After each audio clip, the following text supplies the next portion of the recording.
It's a really complicated and fraught question. It's one that I wrestle with a lot.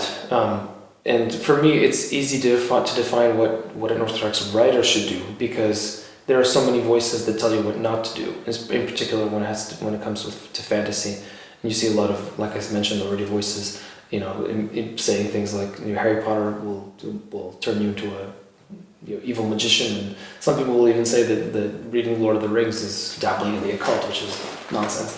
But it reaches at a deeper reality for the Orthodox artist, because there is no real school of Orthodox art. There's no set path for the Orthodox artist in our time. So you have to figure it out yourself. And it can be quite dangerous, because obviously our first intention and the first thing we have to do with our life is to have communion with God.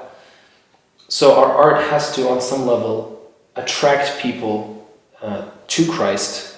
I often quote Madeleine L'Engle in this context. She has a wonderful quote. She says, we don't draw people to Christ by telling them how wrong they are and how right we are, but by showing them a light that is so lovely that they want with all their heart to know the source of it. I didn't quite that exactly right. The idea is there.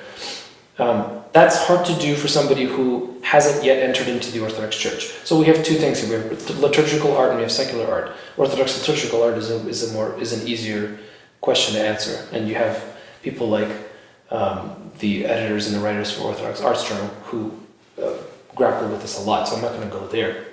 Although I will say that I think that in Orthodox liturgical art it's very important to toe the line between innovation and tradition, and then too far in the direction of innovation isn't good, neither is too far in the direction of tradition, because it becomes ossified.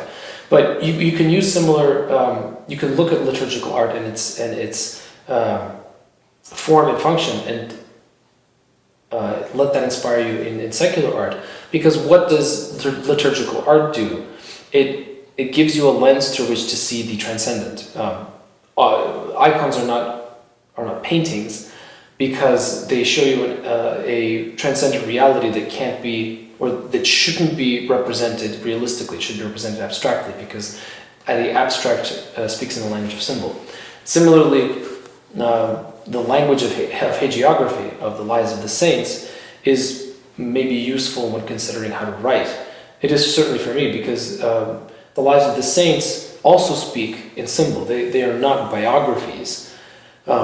That's not to say that they don't speak to historical truth. They do, but they use techniques that a modern historian wouldn't use. They oftentimes use repeated patterns. A lot of monastic saints have similar childhoods, for example. Not because they didn't, but because they probably did. But the point is that even the language in these lives of saints is repeated in such a way that it's almost the same. In the similar way that an icon of an ascetic, of two different ascetics, might look very similar. Why? Because we're trying in Orthodox art to speak in a symbolic way that will inform people who have a very flat view of the world that there is something beyond it, that there's something suffusing this flat reality, some grace, something transcendent, something that is too beautiful to be described simply in terms of data. So Orthodox art has to awaken, I think, people who have become used to seeing the world scientifically and seeing the world in a very flat and uninteresting way. Or it has to awaken them to the reality that there is something beyond that. And that can happen in different ways. You can awaken a person to that reality within himself, so that they realize that they're not simply a collection of atoms, but that their experience of the world, when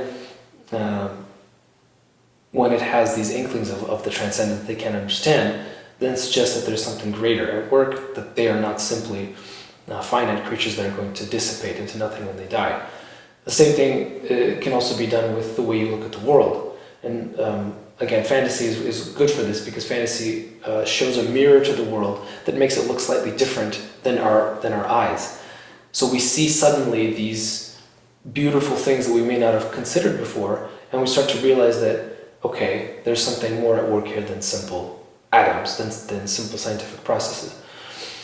So Orthodox art really has to, I think, in our time, find a path of inspiration, and to find a path for people who have become denuded of any sense of transcendence, of any sense of beauty, of any sense of truth objectively.